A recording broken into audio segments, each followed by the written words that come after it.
सर्दियों के मौसम में अधिकतर लोग, खासतौर पर बच्चे, अपनी सेहत का खास ख्याल नहीं रख पाते हैं, जिसके कारण कई गंभीर बीमारी की चपेट में आ जाते हैं। हालांकि इस मौसम में अधिकतर लोग सर्दी, जुकाम और खांसी से परेशान रहते हैं। इसके अलावा गले में दर्द भी होता है, जिसके लिए आप महंगी महंगी दवाइयों का सेवन करना शुरू कर देते हैं। लेकिन अगर आप इसके लिए घर पर इस काढ़े को बनाकर इसका सेवन करते हैं तो इससे आपकी सेहत को काफी बेहतरीन फायदे मिलते हैं। आइए जानते हैं इस काढ़े के बारे में। तो वहीं आपको बता दें कि घर के किचन में मौजूद अजवाइन छौंका लगाने के काम आती है। हालांकि इसकी तासीर बेहद ही गर्म होती है और इसे खाने से सर्दी, जुकाम जैसी कई बीमारियां आसानी से दूर भी होती है।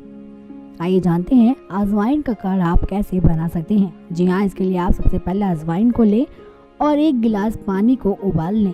अब इसमें जब उबाल आने लगे तो आप इसमें थोड़ा सा गुड़ लेकर इसे डाल दें और 1 चम्मच के बराबर अजवाइन को डालना ना भूलें। अब आप इसे पकने दें। जब ये पक कर आधा बन जाए तो आप इस काढ़े को छान लें और इसका सेवन करें। अगर आप इसका सेवन करते हैं तो ऐसा करने से आपकी सर्दी, जुकाम तो दूर होती ही है, साथ ही आपको खांसी से भी राहत मिलती है।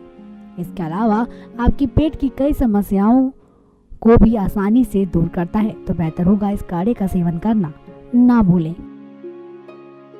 क्यूरन हेल्थ डेस्क से रानी की रिपोर्ट।